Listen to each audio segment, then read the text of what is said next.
Hey everyone! Today I decided to make probably one of the most useless but at the same time one of the most important programs of my life. I wanted to make my desktop alive. Not a fake desktop in Unity, not a website that looks like Windows. No. I wanted to make my actual Windows desktop with real icons, real shortcuts and make it behave like it was actually alive. And the first idea was extremely simple. What if the icons were afraid of my mouse?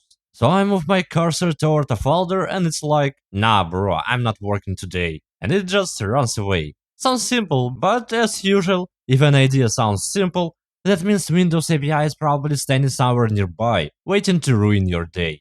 At first, I thought this would be pretty easy. I mean, the icons have to exist somewhere, right? The desktop has to draw them somehow, so maybe I could just grab their coordinates, change X and Y, and that's it. I was naive. The problem is that the Windows desktop isn't just a picture with icons, it's part of Explorer, and the desktop icons live inside the system window that you still have to somehow reach. So the first thing I had to figure out was where does Windows actually keep these icons? After a small walkthrough of WinAPI, I found out that the desktop icons usually live inside a window with a very friendly name, syslist-view32.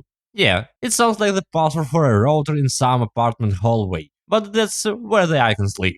The structure looks something like this. First there is Frogman, then inside it there is shell.dll dev view, and inside that there is syslist view 32. And this syslist view 32 is basically the list of desktop icons. So my first task wasn't to move the icons, or give them artificial intelligence, or add emotions. I simply had to find this window. And to start, I made a regular WPF application C#. Yeah, the design was as simple as possible. One button, some text, a dark background, just to make it look like I was doing something serious. Even though in reality I was just trying to make a folder run away from my mouse. The first button was called something like scan icons. Its job was to find the real window with the icons and count how many icons were actually on the desktop.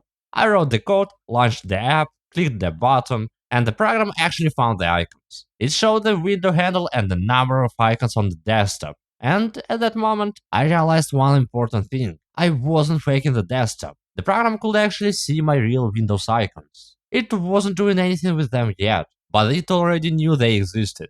That was the first small win. But just knowing how many icons are on the desktop wasn't enough. If I wanted to make them run away, I needed to know where each icon was. So I needed coordinates, X and Y, and this is where the next part of the fun began. Because the icons aren't inside my program, they're inside the Explorer process. Which means I can't just say, hey Windows, give me the position of this icon, and get a normal answer. No. To get an icon's position, I had to open the Explorer process, allocate memory inside it, ask Windows to write the icon position there, and then read that memory back into my own app. It sounds like malware, but in reality I just want to know where the Chrome shortcut was. That's at the level of absurdity we are dealing with. So I added a method that goes through all the icons, gets their coordinates, and prints them inside the app window. I launch it, click scan, and now I get a list. Icon 0, X something, Y something. And the same to the icon 1, icon 2. And this is where the project became way more interesting. Because now my program wasn't just seeing the icons, it knew where they lived. Every icon now had coordinates, which means that theoretically I could change them. And this is where the first real test began. I added a button, move first icon. The idea was simple. Take the first icon and move it 120 pixels to the right. It sounds like a tiny thing, but for the project, this was the moment of truth. Because if I couldn't move one icon, then the whole living desktop plan could go straight into the trash. Preferably not my trash, because my recycle bin might come alive later. I wrote a method that takes the current icon position, adds 120 pixels to X, and sends the comment back to syslist-view32. I launch the app, click scan, then click move first icon, and yeah, the icon actually moved. A real icon on my real desktop, on the actual Windows desktop. At that moment, I didn't feel like a programmer anymore. I felt like some Chinese shaman who had learned how to move shortcuts with the power of his mind. Well, not exactly with the power of my mind, more like with the power of WinAPI and pain. But still, the first alive moment was there.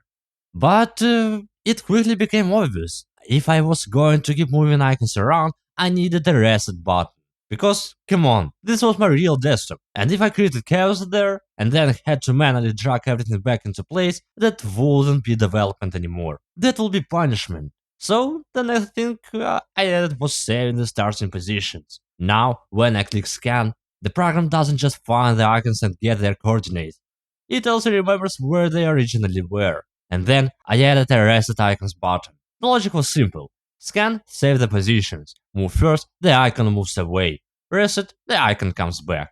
So I tested, click scan, click move first, the icon moves away, click reset, and the icon returns to its place. This was an important moment, because now I had an emergency button. Now I could safely break my desktop because I knew I had a way to bring everything back. Well, safely is a strong word. When you're writing code that moves real Windows desktop icons, your sense of safety disappears somewhere around the first DLL import. But still, it became a little safer. And now it was finally time to move on to the main thing. The icons had to be afraid of my mouse. The idea was this. Every few milliseconds, the program gets the cursor position, gets the position of each icon, calculates the distance between them, and if the cursor is too close, the icon moves in the opposite direction. So if the mouse comes from the left, the icon runs to the right. If the mouse comes from above, the icon runs downward. And if the mouse is directly on top of the icon just panics and picks a random direction. In theory, everything sounded perfect. I launched the app, click scan, click start fear, moved my mouse towards an icon, and nothing. Absolutely nothing. The icons just stood there like the bravest creatures in the universe. At first, I thought I broke the math. Then I thought the mouse coordinates were being calculated wrong. Then I thought Windows had once again decided I wasn't worthy. And then it turned out the problem wasn't in the code. The problem was in the Windows setting.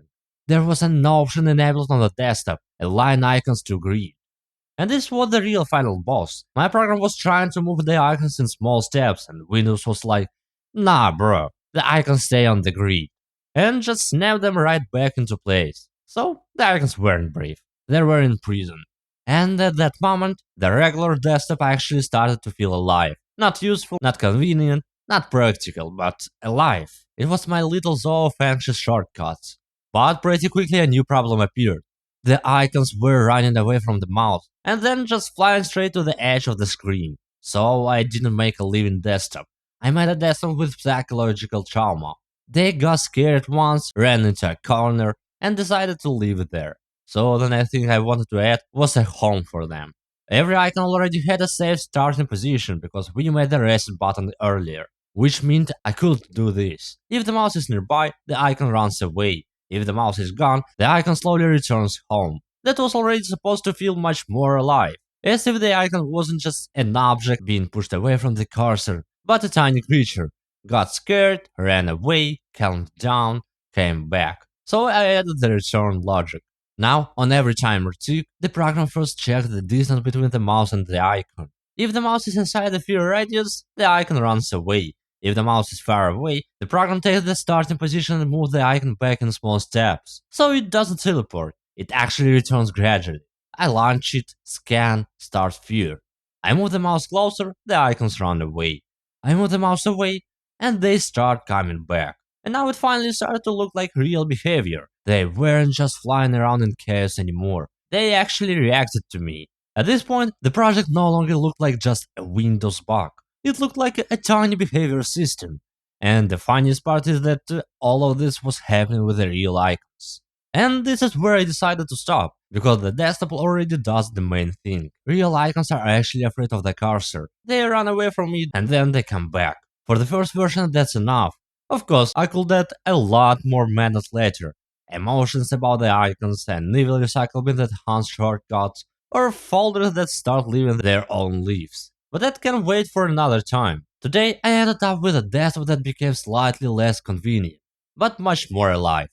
If you enjoyed this format, where I take some normal thing on a computer and turn it into something weird, you can leave a like and subscribe to the channel. I really want to keep making experiments like this, with the desktop, the browser, games, Windows, websites, and basically anything I can get my hands on. And if you want to support the channel a little more, I also have a Patreon. There I'll be posting finished builds of the programs, source code, extra materials, and other things that don't always make it into the videos. The link will be in the description. And that's it for today. I just wanted to make my desktop come alive. In the end, my icons are now afraid of my mouse. I don't know if that made it more useful, but it definitely made it less boring. So bye, see you in the next video.